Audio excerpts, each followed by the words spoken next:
Awesome. All right, Okay. we are all being recorded. Perfect. So hi all, I'm Brittany Kuntz and I just want to thank you for joining us for this Voting Rights Forum. This forum is being hosted by the Montana Black Law Students Association, the Native American Law Students Association, and UM's American Civil Liberties Union Student Group. We appreciate you spending your part of your Friday evening listening to our wonderful speakers. I'm sure you're all aware, but we're only 4 days out from the election, so please remember to vote and please encourage your friends and family to vote. I want to give a special thank you to our speakers for agreeing to participate in this forum. We're excited to learn more about your work on voting rights and voting protections. So now I'm going to have each speaker introduce themselves, and I'm going to start with Hayden. All right, hello everyone. Thank you for having me. I'm honored to be here, and thanks especially to Alex for inviting me to join. So my name's Hayden Johnson. I'm a lawyer with a nonprofit, nonpartisan voting rights organization in DC called Campaign Legal Center. And our organization kind of runs the gamut of election law, going from voting rights, such as vote by mail litigation case in Montana, but then to redistricting, campaign finance reform, and then more structural democracy, advocacy, and litigation. So I'm open to questions on all of those topics and anything about this upcoming election and some of our cases, and especially the Trump v. Bullock case, if you're interested. Perfect. Thank you, Hayden. Keaton, would you like to go next? I would. Thank you guys for having me. I am Keaton Sunchild. I'm the political director for Montana Native Vote. So we are a sister organization of Western Native Voice. So we're just working to ensure that our Indigenous communities have the right to vote, access to ballots, and empower Native candidates to run for office at every level. Perfect. Thank you, Keaton. And last but certainly not least, Montana. Thank you, Brittany.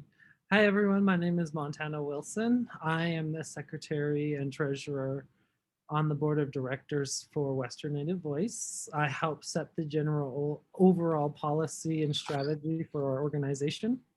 Our organization is we engage in civil society to increase voter turnout and more civic engagement just in the government and in the community in general. Two of our biggest things that we did this year revolves around the census work and also around ballot collecting. And that is something that we along with our sister organization, Montana Native Vote, we brought a lawsuit against the state Secretary of State for the Ballot Interference Prevention Act. And that was something that we as an organization felt that we should bring forward on behalf of the rest of our tribes and our people. And so it's kind of the work that we do, is we kind of look around and see what issues in the state and try to identify issues of voter suppression as they impact Indian people. Thank you, Montana. Today's event will be moderated by Alex Jansen, and I will now hand it over to her. Thank you, Brittany, and thank you to all of our speakers for being here today. I wanted to start just by asking generally, what are some ways that voter rights are being threatened in the United States right now? And also, what are some ways that lawyers are involved in protecting voter rights and access to voting during elections? Does anybody want to jump in?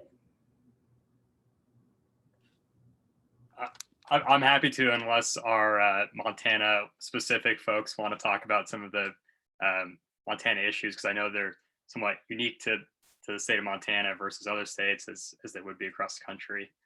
So the restrictions on the right to vote, especially this year, have a huge range. You know, we have cases involving efforts to limit who can vote by mail and whether they're able to drop off their ballots at a drop box, or if they have to ship it, or if they have to request it. Anything involving vote by mail is, of course, a big sticky issue this year in light of the pandemic.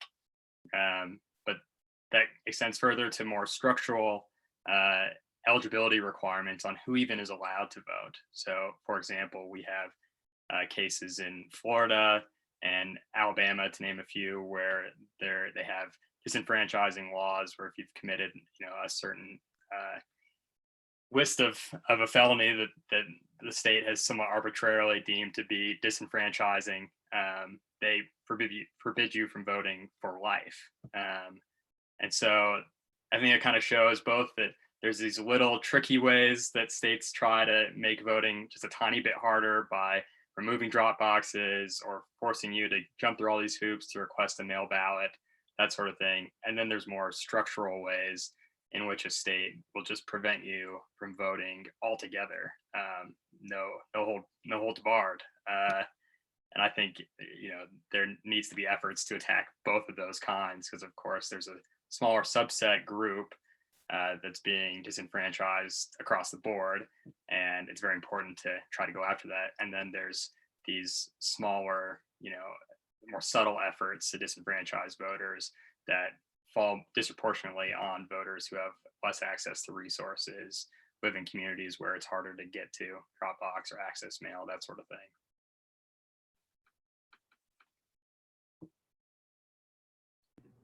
Thank you.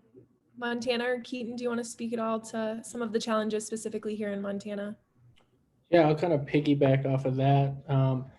And Montana had kind of touched on it earlier about BIPA and how hard it can be for some of these people who live specifically in tribal communities to get to some of these ballot drop boxes, to get to these satellite election offices. And so kind of what we did with Western Native Voice and Montana Native Vote was work to ensure that our teams on the ground can pick up as many ballots as possible, because especially in 2020 with coronavirus, a lot of our more elderly folks in these communities, they don't want to go out. Some of the places are on lockdown, and so you can't even leave your house if you want. Just earlier today we were able to work with some of the tribes to include voting, or to make voting an essential activity these last 4 days, because up until that point it wasn't deemed essential, and people could have been fined or had some sort of legal action taken against them for trying to go drop their ballot off in their own communities. So just working with tribes and ensuring that they can get their ballots turned in a safe and efficient way. It doesn't make sense to have some of these people that live in these smaller communities all individually drive a decent amount of miles away and individually turn in their ballots, when it makes more sense for one person to take 10, 15 ballots and drop them all off at once. So that's kind of what we worked hard on doing. And then just ensuring that everybody gets their ballot. A lot of times they manage to somehow get lost in PO boxes on reservations at a higher rate than they do in some of our more rural, in our urban areas across Montana. So just keeping an eye on that, and then ensuring that these areas have access to satellite offices and ballot drop boxes in their communities, rather than having to drive a good chunk of miles to the county seat to turn their ballot in, when somebody like me who's in Great Falls, it's a 5-minute drive to turn my ballot in. When somebody on a reservation might have to drive 2-3 hours one way to turn it in. So that's kind of the work that we've been doing to address those challenges in our tribal communities. Yeah. Oh, sorry. No, you're fine, Alex. So yeah, those are some good points. Also, other things that have occurred in our state is when it comes time for Native individuals within their counties to cast ballots or to register day of, they are sometimes met with difficulty in that process of registering. And when I was on the ground, I think it was must have been, I don't know, I think it was on the 2013 or 2017, I can't remember, but we were able to, we knew who we had a better county attorney at the time, and in Roosevelt, and one of the things we were able to do is reach out to our deputy county attorney and be able to call our clerk's office and let them know, hey, you can't be this is what the law is. You can't be turning people away. And so partnerships like that are really important to have as well in the community, to make sure that if any type of suppression activities are being engaged with, we can know about it and we can have someone in office who can address it quickly. One of the biggest concerns that we have is typically any type of ballot going in as a provisional status. One thing that I think is a very important thing is we sometimes when we can, we do poll watching, and we want to make sure that we're not seeing any type of suspicious activity around the provisional ballot casting. We want as many people to cast a ballot as possible. And so there's those concerns, and I know Keaton spoke to, like, the distance is a huge concern. And where I think the history of our ballot collection really began was in the 2017 special election, where it was all mail. And that raised huge concerns for us on how are we going to see if if we're going to have voter engagement during that time. And so we decided to engage in a ballot tracking and ballot collection system that Keaton kind of mentions that we do, in order to make sure that we can ensure all of our citizens on these Indian tribes are getting access to a ballot. We're registering them, as well as making sure they're casting a ballot. Also, another huge component is educating people on the importance of casting a ballot in a state election, versus most people don't see the state as impacting them that much. And so they'll just vote in tribal elections. So a lot of the work we try to do is educate people around public spirited leadership. And we try to encourage Native people to run as well, because part of what we're trying to do as well is we want to encourage not only people's participation on the voting side, but also on engaging on the civil leadership side. So there's a lot of issues that we view around voting. I think that can be very difficult, because it's not only contained to the act, it's also contained to the participation in the governing project. So that's kind of what we're focusing on when we engage in any type of voting activities that we're concerned about. So I'm wondering more about some of these lawsuits as well that both of you have talked about. So Hayden, you spoke specifically about Trump v. Bullock, and Montana, you talked about suing, I believe you said the... Yeah, it was Western Native Voice v. Stapleton. Okay. Do you want to speak a little bit more on that and what exactly happened with that case? Yeah, sure, Hayden, but I think I would love to hear Hayden go first. Go ahead, Hayden. Okay. Oh man, Montana put me on the spot. So I'm not sure how much folks know as far as background, but ahead of the June primary, Governor Bullock, along with the individual county clerks and recorders, and had the state legislature approve this plan as well, invoked the emergency powers delegated to Governor Bullock by the state legislature to switch to an all-mail election, or primarily mail election. I think the idea was that they were going to take, sort of the focus being in person to the focus being vote by mail. And that was a smashing success. And, turnout was one of the highest primary turnout election in Montana history. And everyone thought it was all hunky-dory. And then the general election started coming around, and everyone's realizing, well, this pandemic thing is not subsiding, and we need to continue to make accommodations for Montana voters to be able to access their constitutional rights. Well, the Trump administration had a different idea and brought this lawsuit to try to prevent Governor Bullock from instituting the exact same program for the November general election as he had for the June primary. And the argument was that Governor Bullock had usurped the authority of the state legislature to set the manner in which federal elections are held across the country. So, Article 1, Section 2, or sorry, Article 2, Section 1 of the Constitution says that the state gets to appoint the presidential electors for the state in a manner directed by the state legislature. And so the Trump administration argued, well, Governor Bullock is directing the manner of appointing the state's electors by going to an all-mail election, not the state legislature. And so that's this weird usurpation of the state legislature's power, and that's unconstitutional. And then they also had some sort of puzzling legal theories saying that by more people voting through vote by mail, because of course turnout is increasing, that will dilute the value of the vote for people who may be inclined to support, in this case, the Trump administration, which sort of is a get laughed out of court legal theory in my view, because it's like, yeah, of course, if more people vote, like an individual person's vote is going to be less consequential, but that's not like a harm, So those were sort of the two main, and I guess they had a third one that didn't get too much attention, but it was sort of styled as a Bush v. Gore legal theory, saying, well, only some of the counties in Montana will adopt this vote by mail program. Some of them won't.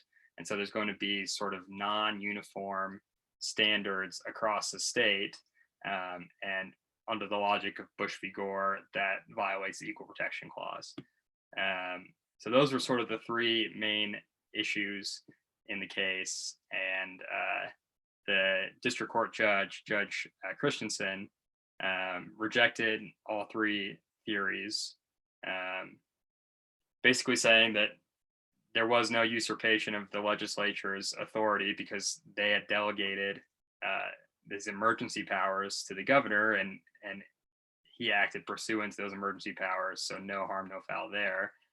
Rejected the vote dilution theory under the same idea that that's not a cognizable constitutional harm, and then rejected the Bush v. Gore theory because counties across the state always conduct elections a little bit differently.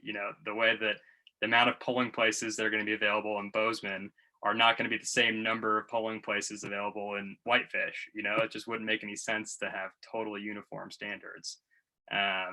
So I think that was sort of the lifespan of the case in district court. And then the plaintiffs appealed the case all the way to the US Supreme Court, and they rejected the appeal.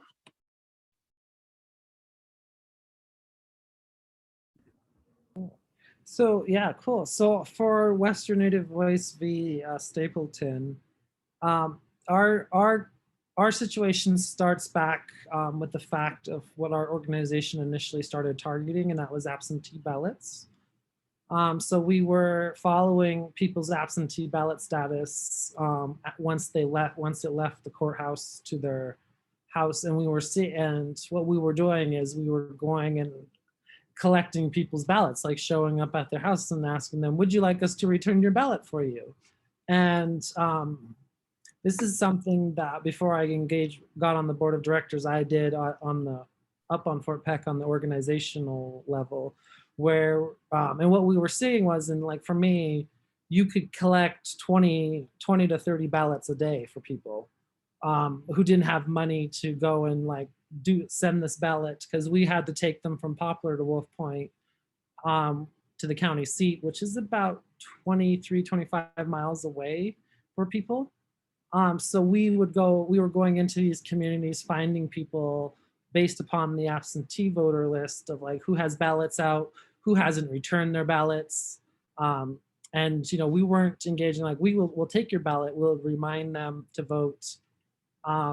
And so based upon that, we scaled that up a lot in 2017 in the special election, and then continued to do that. So I believe we started doing it in around 2015, 2013 is when we kind of started focusing on absentee ballots.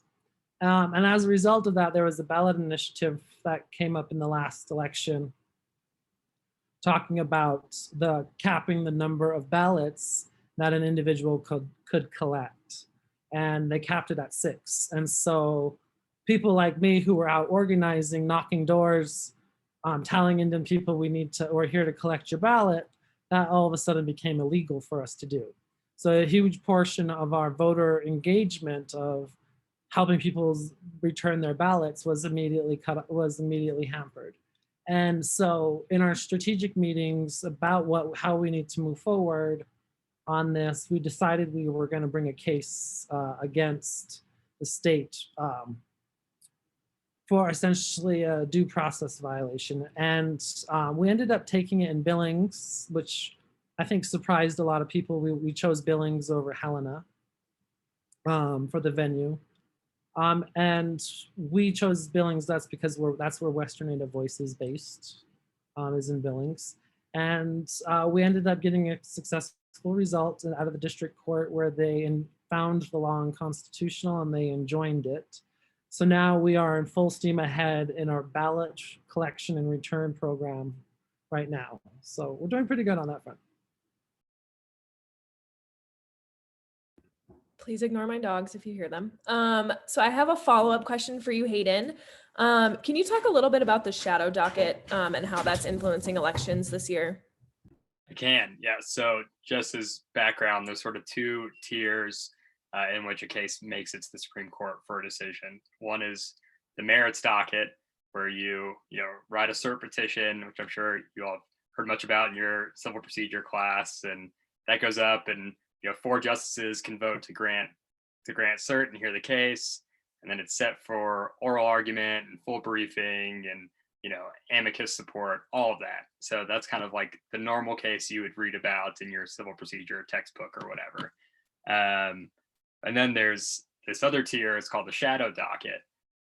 And on that tier, cases arise in these emergency expedited postures where a lower court will rule a way that a party doesn't like, and they'll seek what's called a stay or an injunction pending appeal. And the way that these election cases have worked over the last couple of months is they've all gone on this other tier, this shadow docket. And in those cases, there's not full briefing, there's no oral argument, rarely is there like robust amicus support, and the justices decide these cases typically with 0 reasoning. So they'll just say, Party A wins, that's it. And sometimes they'll note who disagreed with Party A winning, and sometimes the disagreeers will write a brief dissent saying why they disagreed, but usually it's no more than a couple of pages. And so it causes this great trouble because you'll have a case that'll get full briefing in the lower courts and then go up to the Supreme Court and will win or lose, and you'll have no idea why. And so it provides absolutely no guidance to the lower courts to figure out like how to handle these types of cases in the future. And so of course we've had like almost, I think, 10 of these cases now that have gone up to the Supreme Court just since April, really, and get these, sort of surface level perfunctory orders saying who won or lost. And it's causing some confusion, I think, especially as we're setting the voting rules ahead of the election, because a state will do 3 things to make it easier to vote, and they'll lose on 1 and 2, but not on number 3. And other states are like, well, which does that mean that number 3 is fine to do and we can start doing that? And then another shadow docket case will come and they'll reject number 3, and we'll have no idea what was the difference in the court's mind between those 2 cases.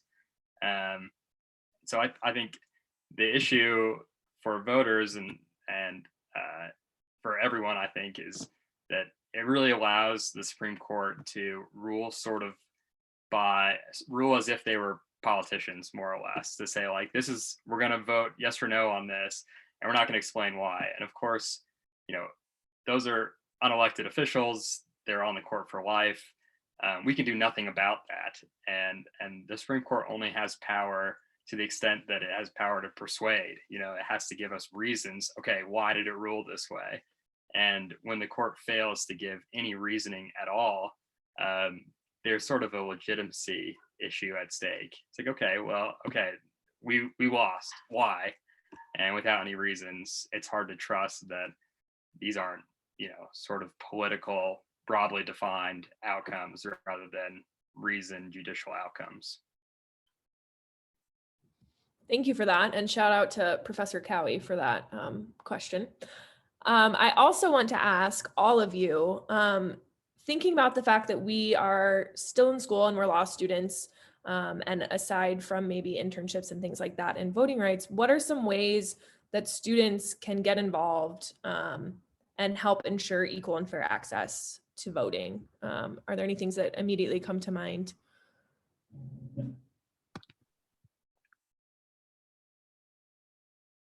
I'm sure there's many local ways, and that is without a doubt the best way to get involved is to work within your local community. I'll send into chat, if I can find the chat button, or maybe I'll send it to Alex to circulate, is this National Election Protection Hotline.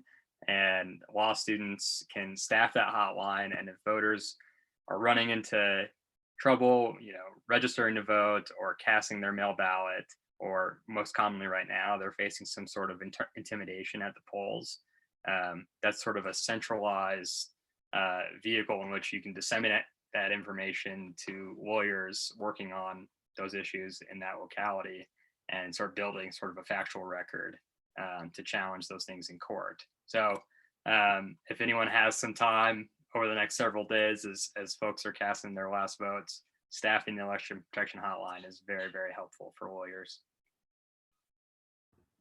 Montana or Keaton, do you have any thoughts on that, or things that, ways that people could get involved maybe with Western Native Voice as well?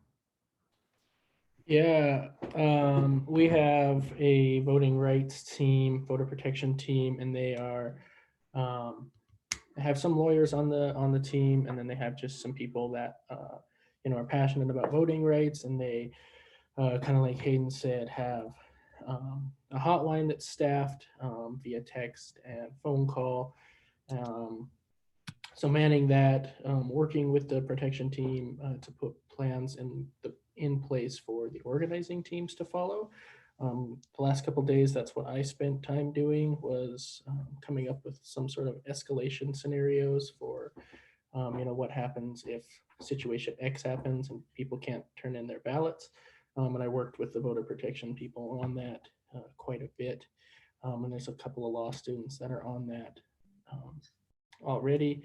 So I think that's a good option. And then something that I heard of, I have some friends that are in law school in New York, and they work with their election officials on sort of like an internship, and just kind of work on how the election official side of things, make sure that those protections, or not protections, that those rights are protected and that the election integrity itself is protected. So those are a couple of things that came into mind right away. Yeah, so I think, not to be repeating what else everyone said, but also what you could do is during this time, if we're all law students, we're busy, might not have enough time, you could always donate a few dollars to Western Native Voice, Montana Native Vote, to help us in these efforts. That's another great way to get involved, is to give your money to civil society organizations who are really trying to help out in that way. Especially, you got to just kind of figure out what your time commitment is. If you can do that, if you can go poll watch, if you can deliver ballots, that's amazing. But we all, we're all law students here. I mean, not all of us, but time is not really something we have a lot of. So, we are, especially Montana Native Vote, Western Native Voice, we're in a position where we have the infrastructure on the ground, and we could do, one of the beneficial things we could do is just use a monetary donation.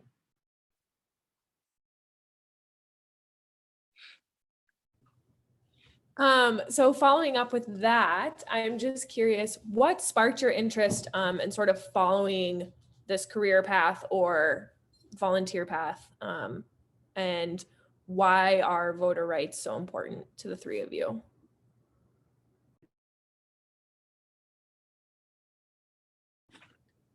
I'll keep with the trend of going first here, just to get us started. Yeah, this is something that is not original to me. It's what the Supreme Court has said, so I'm cherry picking here. But yeah, voting rights are very much preservative of all other rights. And if you don't have a meaningful right to vote or to express your political views or participate in the electoral process, your other rights are at risk. You don't have a good say in police reform. You don't have a good say in environmentalism efforts in the state, on down the line. And so I was attracted to voting rights because I knew I wanted to do some sort of public interest work. And I sort of saw voting rights as a bit of a gatekeeper for all these other very important civil rights and civil liberties that we hold dear. And that was the trajectory for the path for the most part.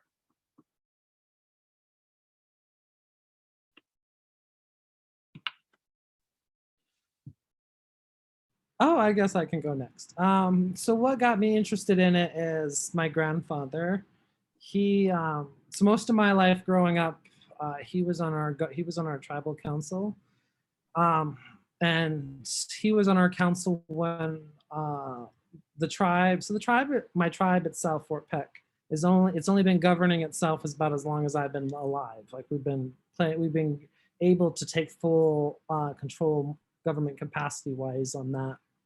So like, for example, when I was really young, I didn't know it at the time, but like my grandpa brought me to the ceremony where they were swearing in the first tribal chief of police.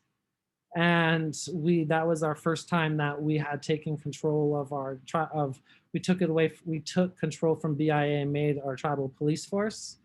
And just kind of hanging out with my grandfather, and looking at like my entire family is in some form of public service. My auntie, she's working. She's the deputy superintendent right now for the Fort Peck agency, the Bureau of Indian Affairs. And I have a lot of family who are working in federal government as well. And a lot of what we like to do is we just like to help the community, because that's the way essentially we were raised, is like helping people out. And part of helping, I think, people out, my grandfather taught us all, is that, we're all part of a community. And if we start understanding, like, if we're here for the good of the community, that means we need to be watching out for each other and making sure everyone has equal access to the community. And part of equal access includes voting for me.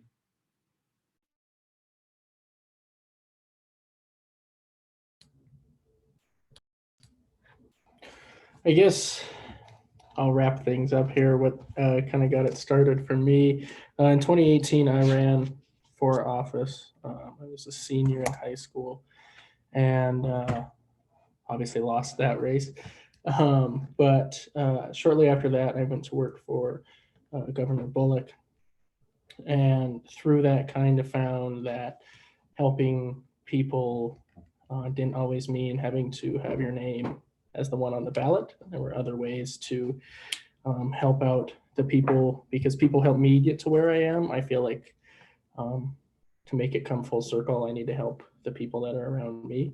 And I have seen how hard some of my family on the Rocky Boy Reservation have worked to get their right to vote, how hard they work to turn their ballots in, even especially this cycle. And so I think for me, it's just voting is our one shot every 2 or 4 or 6 years to get a seat at the table. And everyone, whether you vote one way or another, has the chance to make your voice heard. And for a lot of us, that's the only time that we can feel like we make a meaningful difference. And so if that's taken away, then we're not left with a whole lot. And so being able to protect something that's so fundamental and so vital to the success of our communities, our state, country, and our world, that's something that's always been important.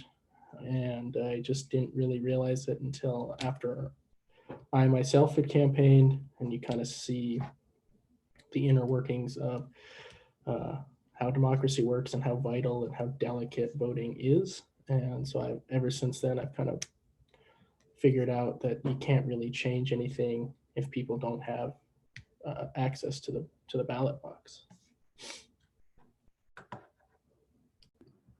Thank you all for sharing your personal stories with that. If there are any other things that you want to sort of tie up any loose ends for questions that I ask, go ahead. But I do want to open it up to our participants if they have any questions for y'all. And we don't have a chat, I'm sorry. So you can use the like raise hand function or just unmute and hop in as well if you have any questions.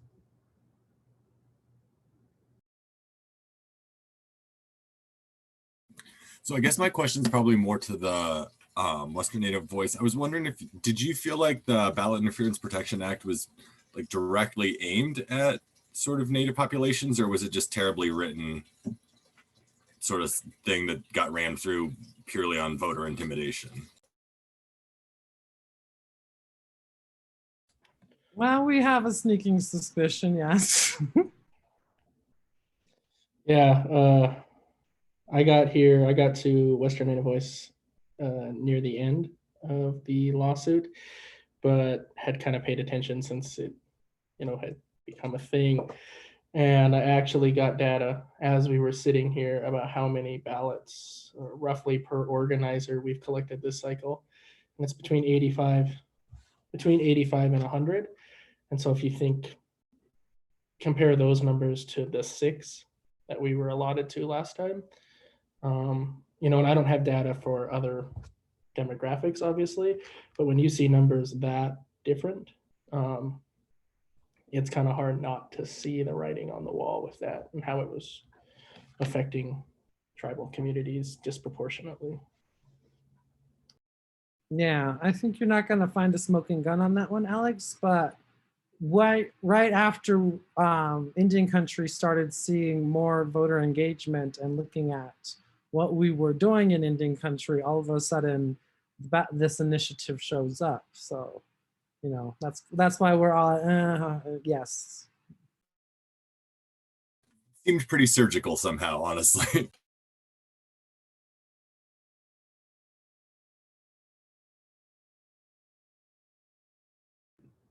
I'm personally curious about how you gain trust on the reservations and within tribes. So little background, I'm from Nebraska originally, and I can tell you that most of my family would not let other family members take our ballots in.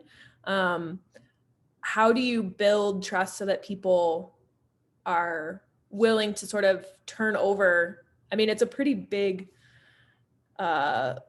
show of trust to give somebody your ballot and believe that it will wind up in the right hands and all of those kind of things. Montana, I can start, and if you want to hop in, feel free. But I think the biggest thing is they have to be within that community. We've had offers the last week or so of organizations that will fly people in to have drivers to take these people to either drop off their ballot or take them to the polls.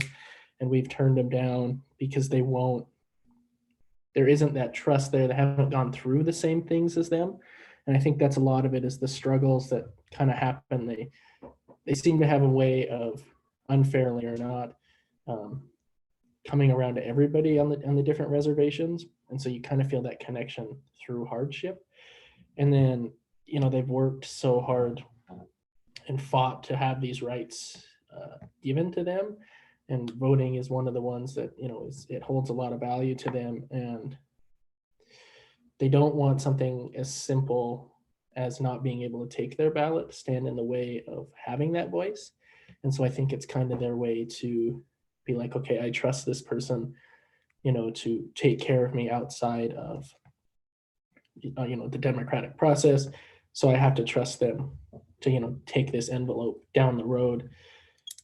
And that's oftentimes the only way that they'll have a say. And so I think it's kind of like, this is how it has to be done. Might not be orthodox, but quite honestly, it's more important that, they hand it off than not vote at all. But a lot of it, you have to have that trust. And that's a lot of the reason, or a lot of the things we do with our organizers is tell your personal story. Why are you voting for, the candidates that we've chosen to endorse? Why are you voting for them? Why do you think it's important to vote personally? And, that elicits a much stronger response than just saying, oh yeah, I'm here to pick up your ballot. So I think being able to have that personal connection through whatever it is imperative to having that good relationship. Awesome, Keaton, thank you. So I'm glad Keaton spoke to the organizational side of it. So I can also speak to our strategic goals. Western Native Voice and Montana Native Vote, we're consistently engaged in branding in our communities. So we are consistently trying to keep a presence in our communities and not look like we're helicoptering in and out. Nothing has been, I think, more telling to Native people than when things are inconsistent. So we try to maintain a presence on our reservations. And also we try to make sure that we are meeting with our tribal councils and making sure that we know who the leaders are. And we also engage in educational activities as well that we focus on across the communities. So that going back to that trust, people see that we're becoming an organization not just focused on you voting in a certain way, but just you voting and participating. And that's how we really gotten that trust with Western Native Voice, is that we're a nonpartisan organization. We encourage people to vote. We help people register to vote. We kind of like Keaton said, we kind of instruct our on the ground people that we hire from our own community. You know all these people.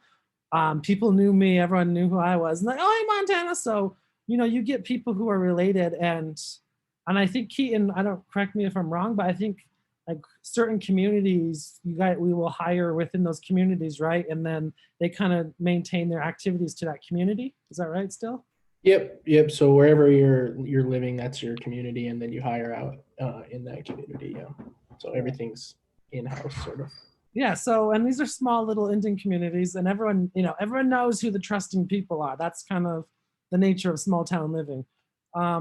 So we kind of really build from the strategic side our trust by consistently making sure we show up, and that's something that is part of our thought process. If something is going on, we need to make sure we're there. We need to make sure that we have a presence there so that people know we're taking a civic engagement seriously. Because nothing, I think, is more scary to an Indian, just based upon our history with the Bureau of Indian Affairs and people coming in and with the missionary schools, is people are really, and like he was saying this, people are really suspicious of outsiders coming in and trying to help us. We were capable of organizing ourselves. And I think that's what sets us apart from everyone else on the trust front, is that this tries to engage with grassroots organizing and making sure that the community is the one that leads it. One of the biggest things is we always go to the tribes, we ask them permission. Can we engage in this type of a behavior before we do it? That's something that we always try to do before going into their communities. And that really was very important during COVID, especially during census and now voting. We got to respect their sovereign laws, and we need to make sure that they're okay with that, especially because we're just trying to help and not hurt the community. So everything is really about respect on that front.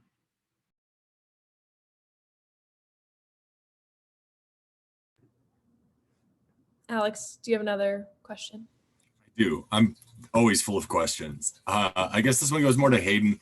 You were talking about how like Shadow Docket and all this stuff like that. Are you sort of retooling gears now with the organization to start for like post-election? Or are you here to fight till like the emptieth hour kind of on election day? I think a little bit of the answer to your question depends on what happens on election day. Of course, there's the possibility of, mid-election crises of voter intimidation or voting machines malfunctioning, these massive lines at polling locations like we've seen for the primary this year and during some stretches of early voting in some states. So our organization, among others, will be actively involved in trying to keep polling locations open and extending deadlines if they do face sort of these sporadic problems here and there. But the big fight post-election is going to be related to one of the claims in Trump v. Bullock, which is, does the legislature sort of have this supreme authority to regulate the state's, the manner in which the state conducts federal elections? And I don't think that's altogether clear cut, but it seems like at least 4 justices in the Supreme Court very much disagree with me, and they're smart people, so we have to listen to that, whether we like it or not. So I think that's going to be the big fight. There was a case just out of Minnesota yesterday, and people might have heard about, where the Secretary of State had extended the receipt deadline for mail-in ballots because, of course, there's these designed delays at the U.S. Postal Service, and so ballots aren't arriving as you might expect by Election Day. And so the state has accommodated voters by accepting ballots, received 3 days after Election Day, on the idea that if they received the ballot by then you surely voted on or before Election Day, just like if you were to have gone to the polling place. And so why treat vote by mail any differently? The 8th Circuit said, nope, you got to set those ballots aside that arrive after Election Day, and strongly suggested that they're inclined to kick those ballots out, totally setting aside the fact that every Minnesota voter who elected to vote by mail received in their ballot package instructions that said they could ship their ballot on Election Day and it would still be counted. So of course there's massive reliance interest at stake here that the court fairly conveniently decided to ignore. And so of course, I mean, these types of efforts are all just behind trying to shave off votes from a voter here or there because of some idea of how they might vote. And we have no reliable data saying that vote by mail skews one way or the other. And so the efforts to make vote by mail harder have no obvious or apparent political benefit for one team or the other. But I think that question of, can courts just totally throw out efforts by the executive branch or the judicial branch interpreting the state's constitution to make voting easier, is going to come to the Supreme Court, and I'm afraid is going to have some massive ramifications for election law going forward. That would basically say there's no state constitutional restriction on what a legislature does. If they were to decide to make it so that there's no voting for president at all, that the state legislature just itself gets to decide whoever it wants, and it's divine knowledge, that we couldn't stop that. And of course, that seems like a very bad anti-democratic outcome, to just entirely remove the voting process for president from the people. So I think that's going to be where the big movement is after the election, and we'll see what John Roberts and company does.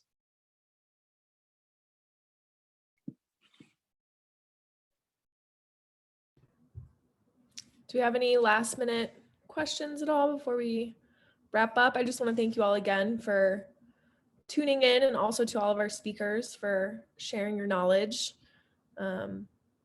educating us all on this Friday night. No problem. And I'll send my information around to the extent it's worth it. I was in law school not too long ago. I kind of know how it works, and especially if you're interested in a career in voting, or having an internship in DC or something like that, I am happy to make myself available and help to the little extent that I can. So just let me know.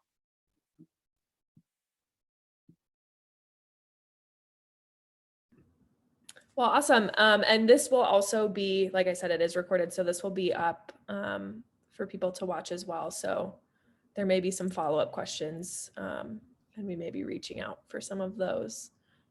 And also, please feel free to send me any information about your organizations, and I can share that with the link for this video to our student body as well.